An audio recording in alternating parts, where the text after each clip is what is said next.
అందరికీ నమస్కారం. ఎమరాల్డ్ మిఠాయి షాప్ గురించి వివరణ ఇవ్వదలుచుకున్నాను. 25 సంవత్సరాలుగా నేను మా అన్నదమ్ములు మిఠాయి షాప్ నిర్వహిస్తున్నాము. షాపు ప్రారంభం కాడి నుంచి ఎక్కడ కూడా కృత్రిమైన రంగులు అలాగే సిల్వర్ ఫాయిల్ వాడకుండా, ఎసెన్స్ వాడకుండా చేస్తున్నాము. గత 10 సంవత్సరాల నుంచి మైదాని 90% మేమే తగ్గించుకున్నాము. అలాగే రిఫైండ్ ఆయిల్ ప్లేసులో ఆవాల నూనెతో కార ఐటమ్స్ సమోసా కచోరీ చేస్తున్నాము.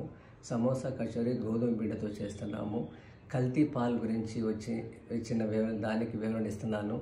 నా దగ్గర దేశీ ఆవు పాలు వినియోగదారులకు అందుబాటులో పెట్టాము. వాటితో కొన్ని మిఠాయిలు వినియోగదారులకు ఇచ్చిన తర్వాత బర్రె పాలతో కొన్ని మిఠాయిలు తయారు చేస్తాము.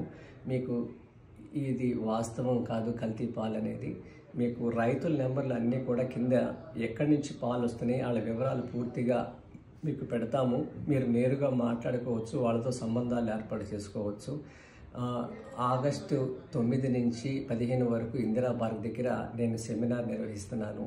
మిఠాయి షాప్ మీద సందేహాలు, ప్రకృతి వ్యవసాయంలో సందేహాలు, వాననీటి మీద సందేహాలు, ఎలా మనం భూగర్భ జలాలు పెంచుకోవచ్చు అనే దాని మీద నేను వారం రోజులు ఎవరు వచ్చినా సమాధానం చెప్తాను. వాళ్ళందరికీ భోజనాలు కూడా ఏర్పాటు చేస్తాను. ప్లీజ్ రండి. మీలో మనసులో ఏం ఆలోచన సరే బయట పెట్టండి. ధన్యవాదాలు.